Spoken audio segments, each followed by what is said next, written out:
81వ కీర్తన 81వ కీర్తన 8వ వచనం చూడండి. కీర్తనలు 81వ కీర్తన.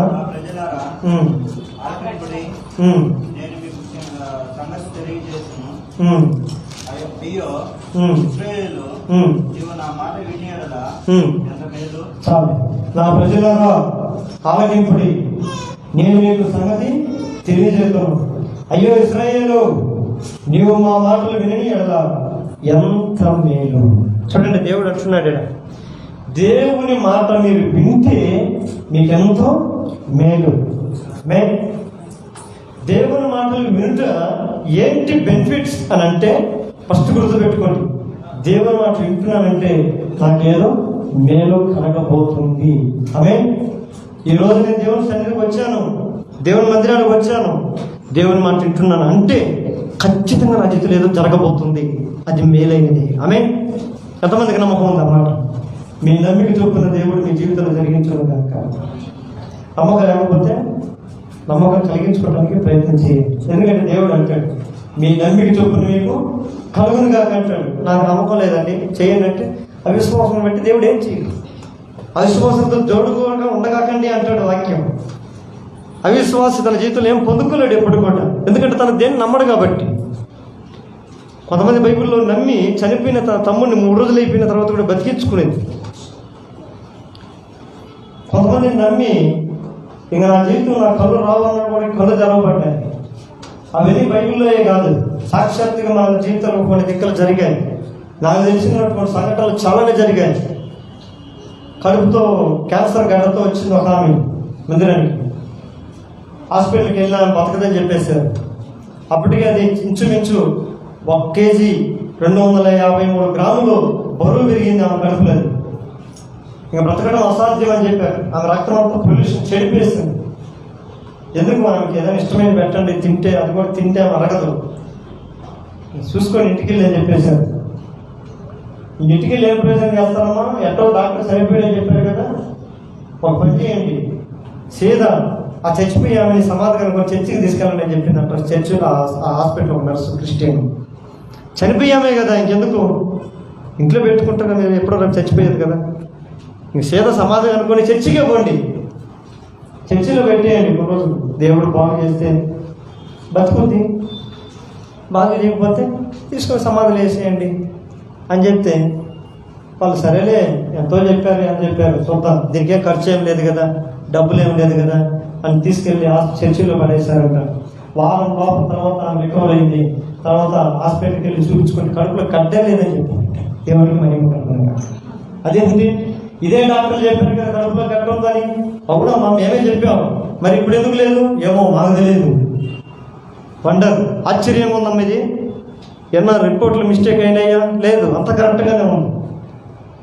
కానీ దేవునికి మాత్రం అది సాధ్యం. ఈ దేవుని సన్నిధికి వచ్చామంటే ఇక్కడ నుంచి వెళ్ళేటప్పుడు ఒక ఆశతో వెళ్ళాలి మందిరం వచ్చి బయటికి. ఈరోజు నేను వచ్చా, నాకు ఆయన ఏది ఇస్తాడు అని ఆశిస్తున్న వీళ్ళు, నువ్వు అనుకున్న దానికంటే ఊహించిన కంటే గొప్పగా నా దేవుడు మీ జీవితంలో తెచ్చేయంగా. ఆమేన్. అందుకే నేను అంటున్నాడు, ఇశ్రాయేలు నీవు నా మాటలు ఆలకించడం నీకెంతో మేలు అని ఆయన కోరుకుంటున్నాడు. దేవుడు ఏం కోరుకుంటున్నాడు? ఈ రోజున మనుషులు కోరుకునేది అదే, నా మాట వినండి, నా మాట వినండి, నా వైపు తిరగండి, నా వైపు చూడండి అంటే మనం ఏమను ఆయన మాట వినట్లే. మనం ఎక్కువగా మనం ప్రేమించే మన తండ్రి మాట మనం ఏ విధంగా వినమో, దేవుడు మనల్ని మన తండ్రుల కన్నా మన తల్లుల కన్నా ఉన్నతంగా ఎక్కువగా ప్రేమిస్తున్నాడు. కాబట్టి దేవునికి మనం భయపడట్లేదు. దేవునికి మనం ఎందుకు భయపడట్లేదు, దేవుని మాట మనం ఎందుకు వినట్లేదు అంటే, దేవుడు మనం పొరపాటు చేసినా మనం క్షమించట్లేదు, క్షమిస్తున్నాడు కాబట్టి మనం ఆయన భయపడట్లేదు. దేవునికి మనం భయపడాలి, దేవుని మాట వినాలి అని అంటే ఆయన అప్పటికప్పుడు మనం శిక్షిస్తూ ఉండి, కష్టపెడతా ఉండి, బాధ పెడతా ఉంటే మనం ఏం చేస్తాము? ఎందుకు వచ్చిన పీకిలట, ఇంటే పోలా అంటాం. కానీ మనం వినకపోవటానికి, దేవుని మాట వినకపోవటానికి కారణాలు చాలా ఉన్నాయి. ఆత్మీయ గుడ్డితనం ఉండొచ్చు, దేవునికి లోపడిన తత్వం ఉండొచ్చు, వాక్యమును గ్రహించే గ్రహింపు లేని తత్వం అయి ఉండొచ్చు, అర్థం కాని పరిస్థితులు అయి ఉండొచ్చు, లాంగ్వేజ్ ప్రాబ్లం అయి ఉండొచ్చు, చెప్పడం చేతకాకపోయి ఉండొచ్చు. ఎన్ని రకాలు ఉంటాయి. ఎన్ని రకాలైన పరిష్కారం ఒకటి చెప్తాడు. ఏమి చెబుతున్నావు అని ఆశతోనే ఆయన వైపు చూస్తే నీ జీవితం నా దేవుడు మారుస్తాడు. ఆమె నీకేం అర్థం కాకపోయినా పర్వాలేదు, బాస్ ప్రాబ్లమా, డోంట్ వరీ. నా దేవుడు నాకు ఏం మాట్లాడుతున్నాడు నా ఆశతోనే ఆయన వైపు చూస్తాడు. నీ కన్నులోని హావభావాలు కూడా నా దేవుడు అర్థం చేసుకోగలడు. ఆమె కొన్ని భావాలని నోటితో చెప్పలేనివి కళ్ళుతో కూడా చెప్పచ్చు. ఇష్టమైన వ్యక్తుల దగ్గరకు వచ్చిన కొన్ని సంవత్సరాలు కనబడమైన తర్వాత ఒకసారి మన దగ్గరకు వస్తే నోరు చెప్పలేక ఆ ఆనందంతో కంట్లోంచి నీళ్ళు గారిపోతాయి. గట్టి కౌగిలించుకొని ఏడుస్తాం అంతే. దానికి ఏమైనా భాష ఉందా? ఎందుకు ఏడుస్తున్నాడో వాళ్ళకి అర్థమవుతుంది కదా. నా తల్లి నేనంటే ఎంత ప్రేమ, నా తండ్రికి నేనెంత ప్రేమో, నా స్నేహితుడికి నేనంటే ఎంత ప్రేమో అని వారి ఇరువురు ఆ పరస్పర బంధాన్ని అండర్స్టాండ్ చేసుకుంటారు, అర్థం చేసుకుంటారు. యేసు ప్రభు కూడా అంతే. ఆయన నిన్ను ప్రేమించి నీ కొరకు తన ప్రాణం పెట్టినవాడు, తన ప్రాణం నీ ఖైదనమై చెల్లించినటువంటి వాడు. నీ కొరకు తన ప్రాణమే పెట్టిన నా దేవుడు నీ పరిస్థితుల కొరకు ఏమైనా చేయలేడని ఎందుకు అనుకుంటాం? నీ కొరకు ఆయన ఏమైనా చేయగలిగాడు, చేస్తాడు కూడా. ఎఫెసీయుల పత్రిక 1:6 అంటాడు, పరలోక సంబంధమైన ప్రతి ఆశీర్వాదం ఆయన మన కొరకు అనుగ్రహించాడు. పొందుకోవడం నీ ముందు అంతే. నేను చెప్తాను, ఇప్పుడు నేను పలానా బ్యాంకులో నేను డిపాజిట్ చేశాను డబ్బులు, నా అకౌంట్లో నా డబ్బులు ఉన్నాయి, మీకు అవసరమైంది, నేను కార్డు ఇచ్చేదిగో, ఈ కార్డు తీసుకెళ్ళి పిన్ కోడ్ నెంబర్ చెప్తాను, వెళ్ళి నీకు ఎంతగా తెచ్చుకొని నీ అప్పు కట్టుకోపో అంటే నేను బాను అంటే ఎవరికి నష్టం? నేను ఎందుకు వెళ్ళాలి? నేను వెళ్ళను, నేను తెచ్చుకోను, నేను అప్పు, నాకు నీ డబ్బులు నాకు వద్దంటే ఎవరికి నష్టమయ్యా? నాకేమో నష్టం అవుతా? దేవుడి దగ్గర కూడా మనం ఇదే చేస్తామండి. యాక్చువల్లీ దేవుడు సర్వ సమృద్ధి మనకు అనుగ్రహించున్నాడు, భూమి మీద అన్నీ ఇచ్చున్నాడు. యేసు ప్రభు ఎప్పుడైతే భూమి మీదకి వచ్చాడో ఆయనతో పాటు సమస్తం ఈ లోకానికి వచ్చాడు. మనం ఆయన దగ్గరకు రావట్లేదు, ఆయన దగ్గర పొందుకోవట్లేదు. ఆయన సమస్తం మనకి ఎప్పుడు ఇచ్చే ఉన్నాడు, సమస్తం ఆరంభంగా చేసేస్తున్నాడు. నా ప్రియమైన దేవుని బిడ్డలారా, దేవుని మాట వింటే మనకు మేలు. వింటాము అని వాళ్ళ చేతులు ఎత్తాను, నేను వింటానయ్యా, నేను శ్రద్ధ వింటాను, చర్చిలో వింటాను, బయట బయట వింటే. వినమని ఎందుకు పరిశుద్ధ గ్రంథం చెప్తుందంటే, బైబిల్లో చూడండి కొన్ని మాటలు చెప్తారు. ద్వితీయోపదేశకాండము 18వ అధ్యాయం. బైబిల్ పరిశుద్ధ గ్రంథం మనకి చెప్తున్న కొన్ని మాటలు ఉంటాయి దేవుని మాటల గురించి. ద్వితీయోపదేశకాండము 18వ అధ్యాయము 16వ వచనం. ద్వితీయోపదేశకాండము నాకు ఇకను కనబడకుండును గాక అని చెప్పితిని.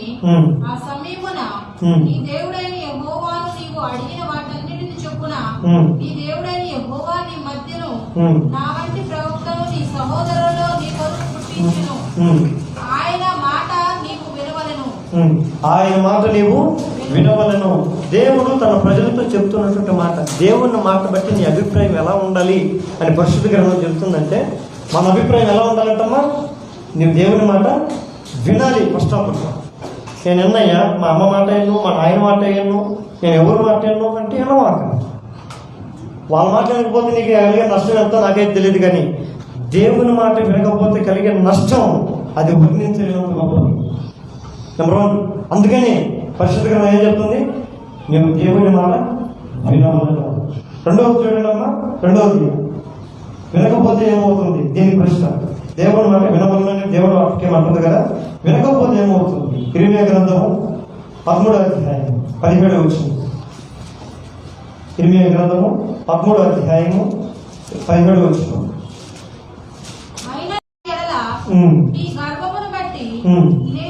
అందుకని ఎన్ని కలగకూడదంటే ఏమంటున్నాడు? వినవలను. మీరు ఆయన మాట వినవలను, వినాలి. వినకపోతే నేను ఏడ్చుదును అంటున్నాడు అంట. చూడండి వాక్యం. నేను అవతలకు పోయి ఏడుస్తాను, బయటకు పోయి ఏడుస్తాను, దుఃఖపడతాను అనే అర్థం. అంత మాత్రమే కాదు, ఎలా వినాలి ప్రశ్న. ఎలా దేవుని మాట వినాలి? చూడండి పరిశుద్ధ గ్రంథంలో అదే ద్వితీయోపదేశకాండము 28వ అధ్యాయం 1వ వచనం. ఎలా వినాలి?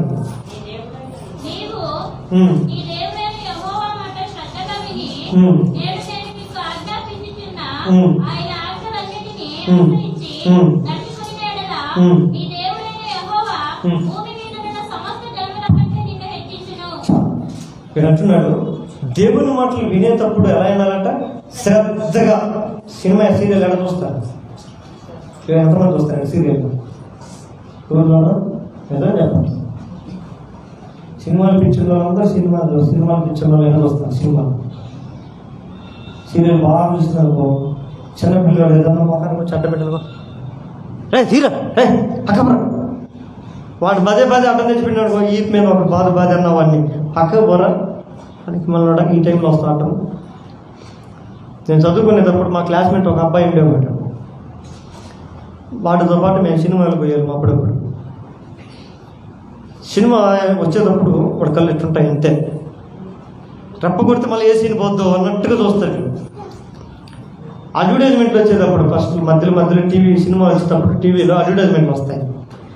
అడ్వర్టైజ్మెంట్ వచ్చినప్పుడు వాడికి లేదా అడ్వర్టైజ్మెంట్ వస్తుంది. సినిమా వచ్చే లోపల పాస్ అన్న పోసుకున్నప్పుడు నేను రాను మీరే పోండి అంటాడు. రే ఎందుకురా మళ్ళీ అది మిస్ అయిపోతే ఒక్కరమైన సీను నాకు ఇష్టము మీరే పోండి అనేవాడు. అంత ఆసక్తి, అంత శ్రద్ధ. అదేమన్నా సినిమా ఏమన్నా మనకేమైనా పెట్టద్దమ్మా, ఏమన్నా ఇస్తుందా మన జీవితాల్లో? ఏం ఉపయోగం లేదు. టైం దండగా. టైం ఎట్లా పాస్ చేయాలంటే ఫోన్ కాడ కూర్చోవాలా, సినిమాల కాడ కూర్చోవాలా. సీరియల్ 30 నిమిషాలు ఉంటుంది, 5 నిమిషాలు సీరియల్, 25 నిమిషాలు అడ్వర్టైజ్మెంట్లే. కానీ టైం ఎట్లా పోతే తెలియదు. కానీ ఒకటి ఉంటుంది, మనం ఏమవుతుందో మన సీరియల్ అడ్వర్టైజ్మెంట్ గురించి బాధ కదా మనకి, ఈ సీరియల్ గురించే బాధ. అంతసేపు వచ్చిన సుత్తి కన్నా 5 నిమిషాలు వచ్చిందే మన బలంగా వెళ్ళిపోతుంది లోపలికి. ఇంక రేపేం చేద్దాం. నేను కూడా కాబట్టి ఏంటి సీరియల్ భలే చూస్తారు అందరూ. ఏముంది అట్లో అది చూసి కార్తీక దీపం పెట్టుకొని చూశాను. అది ఒకరోజు చూశాను, భలే ఉంది, సూపర్గా ఉంది. రేపేమవుతుంది రేపు చూసాను. చూసి కొన్ని ఎపిసోడ్లు నేనే చూశాను. తర్వాత అర్థమైంది, అమ్మో ఇది మామూలు కాదు, ఇది పాపం జనాలకి చెప్తే అట్లా ఈజీగా మనమే చెప్తా బయటికి రండి, ఇది నన్నే పట్టుకొని లాక్కపోతుంది. ఇది సామాన్యమైన విషయాల పరిస్థితి ఏంటి? బహు ప్రమాదం. ఈ రోజుల్లో ఇంటర్నెట్ వచ్చి ఇన్ అంటే ఏంటంట లోపల, నెట్ అంటే నిజమే మళ్ళీ వేస్తే ఇంటర్నెట్ వేస్తే పడిపోవడానికి పోయి లోపల వాళ్ళు అందరూ. ఇప్పుడు ఇంటర్నెట్లో పన్నోళ్ళు ఎంతమంది ఉన్నాయట, చదువు కూడా నాకు ఆండ్రాయిడ్ ఫోన్ కావాలంట.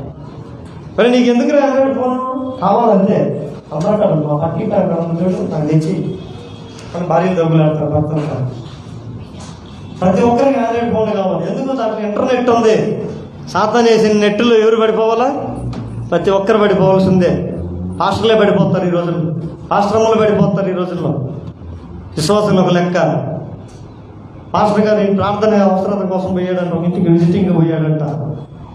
ఆమె ప్రార్థన గారికి ఇంట్లోకి పోతానే, అయ్యా టీ పెట్టుకొని వస్తాను పాస్టర్ గారు, కూర్చోండి సోఫాలు అని చెప్తే లోపలికి వెళ్ళి వాళ్ళకి సరే ఈ టైంలో ఏం చేస్తామని చెప్పి ఫోన్ తీసుకొని అంటా ఉన్నాడంట. ఆమె టీ పట్టుకొని బయటకు వచ్చిందంట. పాస్టర్ గారు టీ ఇదిగోండి అంటే సరేలేమ్మా అక్కడ పెట్టమ్మా అన్నాడంట. అక్కడ పెట్టిందంట టేబుల్. ఇంకేం చెప్పమ్మా అన్నాడంట. మొత్తం ఆయన ఆ ముఖమే చూడట్లే, ఆ మాట్లాడినట్లే అంటున్నాడంట. ఆయన పాత్ర రీల్స్ చూసుకుంటా ఉన్నాడంట. ఇదంతా లాస్ట్ రీల్స్ అంతా అయిపోయిన తర్వాత ఛార్జింగ్ డౌన్ అయిపోయి పోయాడంట ఫోన్. ఇంకేమ్మా చెప్పమ్మా సంగతులు, ఎట్టున్నారు అందరూ? టీ ఇచ్చావమ్మా, టీ తెచ్చావా అన్నాడంట. టీ అడుగుతున్నావు ఎంతసేపు నీకన్నా నేను చెప్పిన నా బాధలు ఏదన్నా ఒకటన్నా విన్నావా పాస్టర్ గారు? ఏం బాధలమ్మా? నీ బాధలు ఎప్పుడూ లేస్తున్నావా? నీ బాధలన్నీ పోగుడు కాకన్నాడంట. అనుకున్నదంట, అమ్మ పాస్టర్లు ఎట్టుంటే ఇంక మేము ఎట్టుండాలి? ఈ ఇంటర్నెట్ మాయలో చిక్కుకొని ప్రతి అనేక మంది విలవిల్లాడిపోతున్నారు. పక్షులు వల్ల చిక్కుకొని ఎట్లా కొట్టుకుంటాయి, గిలగిల బయటికి రాలేక అట్టున్నారు. అప్పుడప్పుడు వారంలో ఒకరోజు మీ ఫోన్కి స్విచ్ ఆఫ్ పెట్టండి, ఇంకా ఎంతమంది చేయగలుగుతారు? ఎవరు చేయలేదు, వేరే మాత్రం చేయలేదు. సాధ్యమేనా? గొప్ప డబ్బున్న వాళ్ళు, గొప్ప బిజినెస్ మ్యాన్లు, గొప్ప వాళ్ళు నేను చూస్తూ ఉంటాను. వాళ్ళ చేతుల్లో ఫోన్లు కనపడదు నాకు. వీళ్ళంతా ఇవరు ఎంత హ్యాండిల్ చేస్తూ ఉంటారు వీళ్ళు అంటే పక్కన ఎవరు హ్యాండిల్ చేస్తారు. వీళ్ళు ఫోన్ కూడా ఎత్తారంటే వాళ్ళు ఎవరికో ఫోన్ చేస్తే వాళ్ళు పిఎనో మేనేజర్లో వాళ్ళు వచ్చి సార్ ఫలానా ఫోన్ వచ్చి మాట్లాడతారా, అవసరమైనోడైతే ఇటీ, లేకపోతే కట్ చేసి. ఎందుకు అవాయిడ్ చేస్తారు వీళ్ళు? వాళ్ళని అడగాలి ఇంకా కదా. ఫోన్ ఎక్కువ ఎందుకు అవాయిడ్ చేస్తారు అంటే వాళ్ళని అడిగితే వాళ్ళు చెప్తారు. కొన్నిటికంటే దూరం ఉండడం శ్రేష్టం, డిస్టర్బెన్స్ కాకూడదు, కొన్నిటికంటికి ఇది కాకూడదు. అయితే దేవుడు కూడా మన తప్పు మాట, ఆయన మాట మనం వినేటప్పుడు ఎట్లయినామంట శ్రద్ధగా వినాలి, శ్రద్ధగా వినాలి. దేవుని మాట ఎలాంటిది అనే ప్రశ్నకి సమాధానం చూడండి. ఇర్మియా గ్రంథం 23వ అధ్యాయం 29వ వచనం. ఇర్మియా గ్రంథము 23వ అధ్యాయము 29వ వచనం. 23వ అధ్యాయము 29వ వచనం. బండలు నా వాక్యము నా మాట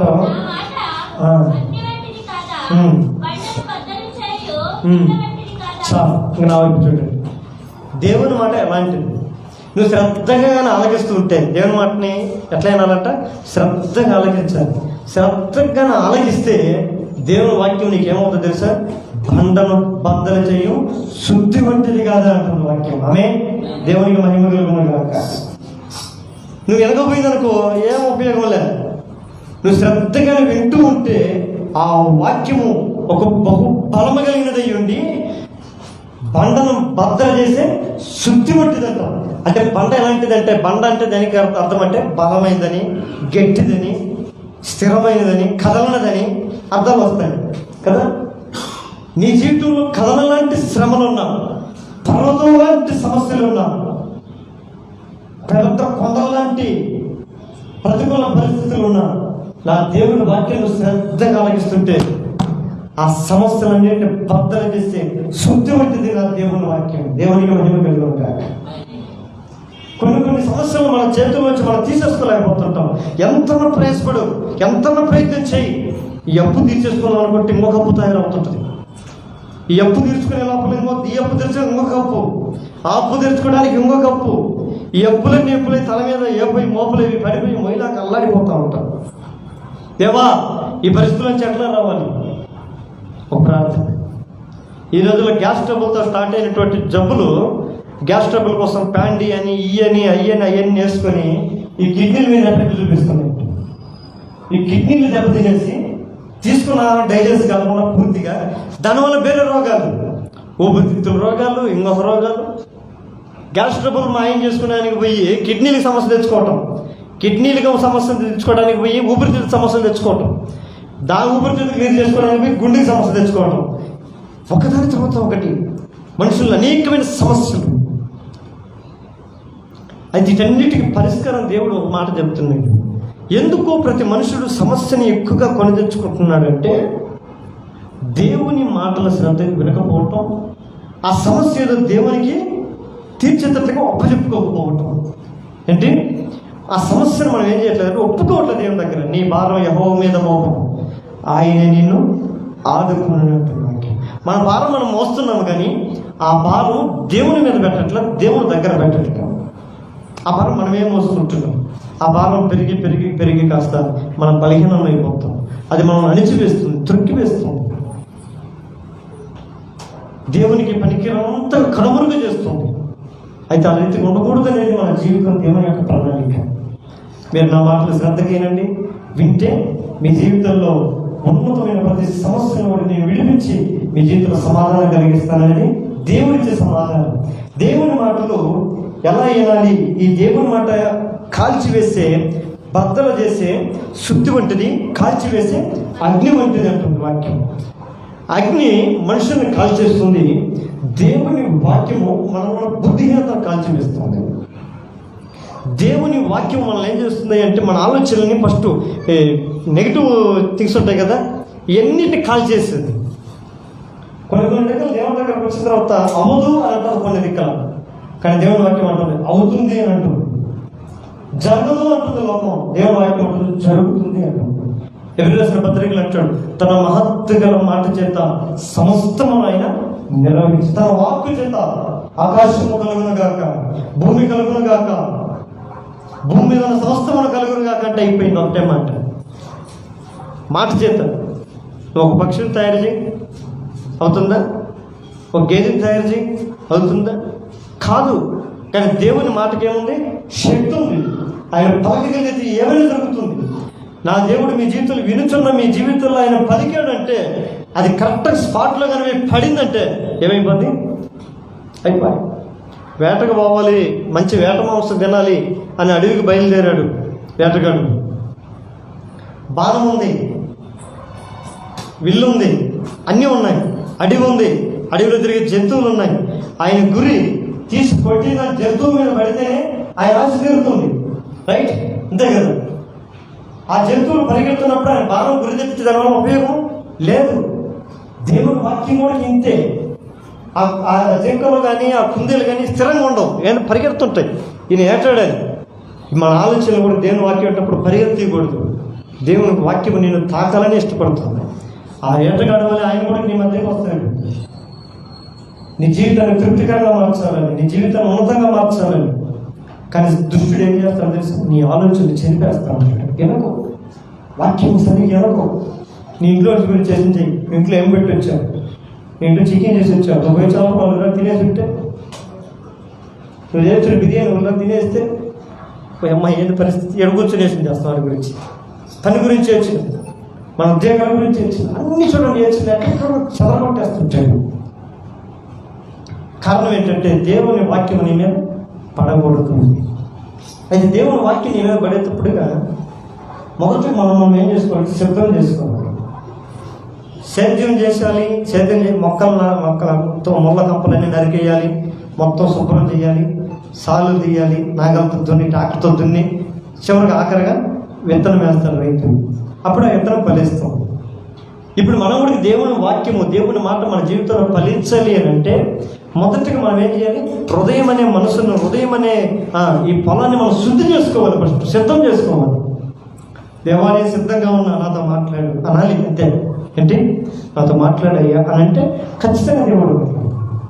అది మాత్రమే కాదు, దేవుని మాట ఏం చేస్తుందయ్యా అంటే చూడండి. ఈ మాట ఇంకొక మాట మత్తయి సువార్త 4వ అధ్యాయం. దేవుని మాట మనం ఏం చేస్తుంది? 3 మాటలు చెప్పి ప్రభు వల్లకి వెళ్దాం. మనం ప్రభు పరీక్షించుకునే సమయం కాబట్టి మత్తయి సువార్త 4వ అధ్యాయం 4వ వచనం.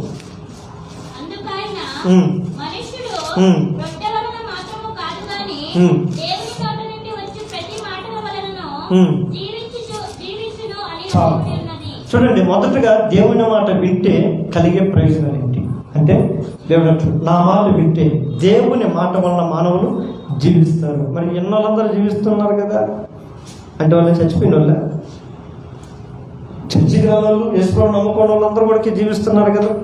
అంటే అదేంటి డౌట్ రాదు మీకు? వచ్చిన మేము ఎందుకు అడుగుతాం ఇలా అంటారు. జీవితం పేరే. జీవితాలు అందరూ ఒకటే.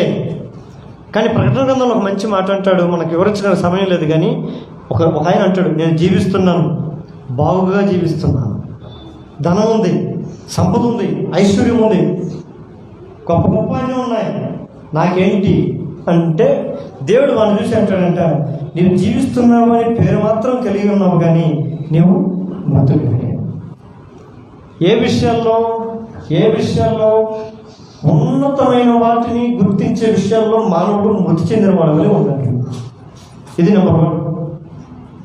ఎప్పుడైతే మనం దేవుని మాట వింటామో శ్రేష్టమైనది ఏదో దేవుడు మనకి తెలియజేస్తాడు. ఆమేన్. శ్రేష్టమైనది ఏంటో మనకి తెలియజేస్తాడు. భూమి మీద ప్రతిదీ 2 రకాలు ఉంటాయి, 2 విధానాలు ఉంటాయి. మంచి చెడు, నవ్వు ఏడుపు, సుఖమో దుఃఖం అని రకరకాలుగా అంటాం కదా. ప్రతిదీ 2 ఉంటాయి. ఒకటి దేవుని మార్గం ఒకటి ఉంటుంది,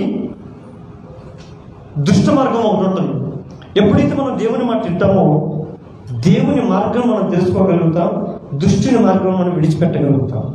దుష్టుని మార్గం మనం విడిచిపెట్టగలిగితే దేవుని మార్గం మనం రాగలుగుతాం. దేవుని మార్గంలో మనం నడిస్తే అందులో ఏ కుటిలత లేదంటాడు, ఏ వంకరతనం లేదంటాడు. అది శ్రేష్టమైన మార్గము, చక్కని మార్గము, నివాస యోగ్యకరమైనటువంటి మార్గము మనకి. అలా కాదు, నేను ఏ రీతిగా ఏదో ఒకరికి జీవిస్తానని జీవించవచ్చు. అనేక మంది జీవిస్తూ ఉన్నారు లోకంలో. కానీ చివరికి ఫలితార్థం ఏంటయ్యా అంటే, అనిల్ అంబానీ ఇప్పుడు ఎక్కడ చూసి సోషల్ మీడియాలో అనిల్ అంబానీదే మ్యారేజ్ కొడుకుది, 5,000 కోట్లు 5,000 కోట్లు, అమ్మ అబ్బా ఎంత గొప్పగా చేస్తున్నాడు, ఎంత కోట్లు పెట్టి చేస్తున్నాడు. ఇండియాలో 1,000 కోట్ల మంది కూడా లేరు జనాలు. మనిషికి 1 కోటి ఇచ్చినా కానీ అంత అవుతాయి, అందరు డబ్బు ఉన్న అయిపోతారు అని వాడి కాదు ఉన్న డబ్బు గురించి జనాలు మాట్లాడుకుంటుంటే, ఆ పెళ్లి చేసుకునే అబ్బాయి మాత్రం మాటలు వేరేగా ఉన్నాయి. వాడు మాట్లాడుతున్నాడు, భూమి మీద అందరూ డబ్బు ఉంటే చాలనుకుంటారు, డబ్బు ఉంటే అన్ని కొనుక్కోవచ్చు అనుకుంటారు, అన్ని సంపాదించుకోవచ్చు అనుకుంటారు. ఎంత డబ్బు పెట్టినా కొనలేనిది చాలానే ఉన్నాయి భూమి మీద కొన్ని. వాటిల్లో ఒకటి శాంతి, సమాధానం, ఆరోగ్యం అని చెప్పాడట. ఏం చెప్పాడు? మనకి ఏంటి, ఆ పిల్లల్ని చూసుంటారు చాలా మంది. ఆడబెట్టిన ఫేస్బుక్లో ఓపెన్ చేసిన, యూట్యూబ్లో అంబానీ ఆవులర్సినట్టే. ఇక్కడ ఏంటి వాడి పరిస్థితి అంటే, వాడి జీవితం అట్లా ఉంది. ఎప్పుడు ఏమో తెలియదు. ఫ్యాన్ ఎక్కువ పెట్టుకున్నా డేంజరే, ఏసీ పెట్టుకున్నా డేంజరే. ఇష్టమైన ఫుడ్ ఏదైనా తినొచ్చు, కోరుకున్న ఫుడ్ ఏదైనా తినొచ్చు, కానీ తినే రైట్స్ లేదు, సహకరించదు. ఏం ఉపయోగం ఉంది? ఎన్ని ఉండి ఏం ఉపయోగం ఉంది? కాబట్టి ఇదిగో నేను పెట్టుకుంటున్న, మా నాన్న నాకు పెడుతున్న ఖర్చు, నేను అనిపిస్తున్న ఈ విలాసవంతమైన వివాహం చూసి వాడికైతే డబ్బు ఉన్నాడు, వాడికి ఏం దిగులేదు అనుకోమాకండి.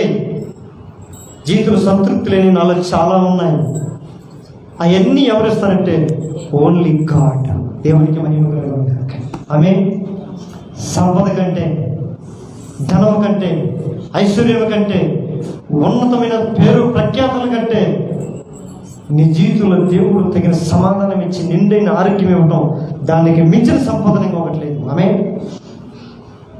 ఏ రోజు ఓడిపోతాడో తెలియదు అన్నట్టు పాపం కొన్ని వస్తూ ఉంటాయి, రోజు వస్తూ ఉంటాయి. చనిపోయే వాళ్ళని ఎందుకు పెళ్లి చేసుకుంటుంది అమ్మాయి, డబ్బు కోసం అని, ఇది అదని. అది సెకండరీ. కానీ దేవుడు మాట మనం ఏం చేస్తాడు? బ్రతికిస్తాడు.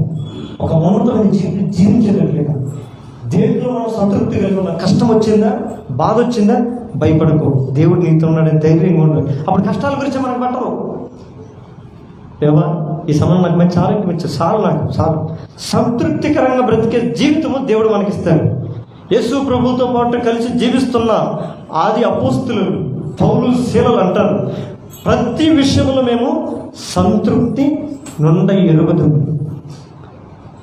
దీన స్థితిలో ఉండనెరుగుదును, కష్ట స్థితిలో ఉండనెరుగుదును, సంపన్న స్థితిలో ఉండనెరుగుదును. ఏ స్థితిలో ఉన్నా మా జీవితాలు ఏమంటాము? సంతృప్తి కలిగి జీవిస్తాం. అది దేవుని మాట ఉండే శక్తి. దేవునికి మహిమ కలుగును గాక. దేవుని మాట నీవు ఉంటే నీ స్థితి బహు దిగజారిన స్థితి ఉండొచ్చు. లోకంలో నీకన్నా గొప్ప స్థితి కలిగిన వారు ఉండొచ్చు. అవి చూసి భయపడమాక, అవి చూసి కృంగిపోమాక, అవి చూసి నువ్వు దుఃఖపడమాక. దేవుడు నీతో ఉంటే వాటిల్లో నీకు సంతృప్తి అనిపించదు, నీకు సమాధానం అనిపించదు. రాజు అంతఃపురంలో ఉండి అనుభవిస్తున్న దానికంటే కేదేరు వాగు దగ్గర ఏరియా దేవుడు సహవాసం కలిగి రొట్టె మాంసం తింటున్న అనుభవం గొప్పది. దేవునికి మహిమ కలుగును గాక. ఇది దేవుడితో ఉంటే. ఆ రొట్టె కోసం ఆ దేశంలో యెరూషలేములో అనేక మంది కరువుతో విలవిల్లాడిపోతున్నారు, శ్రమపడిపోతున్నారు. అయితే నీవు ఉంటే నాకు చాలయ్యా అని పాట పాడుకుంటున్న ఏలియా మాత్రం పంట పండికపోయినా, వేటాడకపోయినా, కాకులు ఏం తీసుకొని వస్తున్నాయి? రొట్టెలు, మాంసం తీసుకొని, కరువులో కూడా మాంసంతో పోషించాడంటే నా దేవుడు. దేవునికి మహిమ కలుగును గాక. నా దగ్గరకు ఒక సహోదరుడు వచ్చాడు. అన్న రాండి అన్న, బయటికి వెళ్ళట బిర్యానీ తిన్నాము అని చెప్పి నన్ను పిలిచాడు. ఎందుకయ్యా బిర్యానీ? లేదన్న, నేను తీసుకెళ్ళాలి, రా ఖచ్చితంగా. వద్దులే, ఎందుకు ఇంట్లో పెరుగన్నం తిందాం అంటే, పెరుగన్నం ఎప్పుడు తినేలే రాన్న, బిర్యానీ తినాలంటాడు. సరేలే, ఇంకా ఆ సోదరుని బాధ పెట్టడం ఎందుకని అతనితో వెళ్ళి అంత కూర్చొని భోజనం చేస్తుంటే ఆయన కట్టులేదో నీళ్ళు పెట్టుకోన్నాడు. ఆయన బిర్యానీ తింటే ఎడుతున్నాడు. ఎప్పుడు జీవితంలో ఎప్పుడు బిర్యానీ తినలేదు, ఈరోజు తింటున్నట్టుగా ఎడుతున్నాడు. నాకేదైనా పరిస్థితి చాలా కొట్టింది. లేదు ఈ బిర్యానీ మనం తినొచ్చు, ఈ ఎడుతుంది మన తెలియలేదు ఈ బిర్యానీ. ఆ బ్రదర్ ఏమైంది అన్నా, నిజంగా నా పరిస్థితులు అయితే ఇట్లా ఉన్నాయి. కానీ దేవుడు ఎలాంటి వాడంటే, రేపు నేను మధ్యాహ్నం ఏం తింటానో నాకు తెలియకపోయినా కూడా ఇందులో రూపాయి ఉండకపోవచ్చు. కానీ మధ్యాహ్నం ఏం తింటానో నాకు తెలియదు, ఏం అన్నం తింటాం లేదో నాకు తెలియదు. కానీ ఈరోజు ఒకటి అనుకున్నాను, నీ సేవకుడితో కలిసి ఈరోజు నేను మంచి ఆహారం తినాలని ఉంది ఏసయ్య అని మనసులో అనుకున్నా. దేవుడు తీర్చాడు నాకు. నేను అనుకున్నాను బిర్యానీ తింటమే తృప్తి అనుకుంటే ఇంతేనా? దేవుడు మన కొరకు సిద్ధపరిచినవి ఉన్నతమైన మేలులంట. ఆమె కంటికి కనబడనివి చిన్నదానికి ఆయన ఎమోషనల్ అయిపోయాడు. ఆయన చూడన్నా, ఏమి లేకపోయినా చూడన్నా, రాజభోజనం దేవుడు పెడుతున్నాడన్నా, పరిస్థితులు ఏమి లేకపోయినా, ఇబ్బందులు ఎన్నున్నా దేవుడు మాత్రం నాకు రాజభోజనం పెడుతున్నాడు అని చెప్పి ఆయన దేవుడిని మహిమపరుచుకుంటూ ఆనందిస్తున్నాడు. నాకు చాలా సంతోషం అనిపించింది, బాధ కూడా కనిపించింది అని చూసి. ఈ రీతిగా దేవుడు మానవుడు దేన్ని బట్టి జీవించాలయ్యా అంటే అన్ని పరిస్థితుల్లో సంతృప్తి సమాధానం కలిగిన జీవితం జీవించాలి. ఆ జీవితం డబ్బున్న వాళ్ళకి లేదు, యేసు ప్రభువుని నమ్ముకున్న వాళ్ళకి అది ఉచితం. ఆమె దేవుడికి మహిమ కలుగును గాక.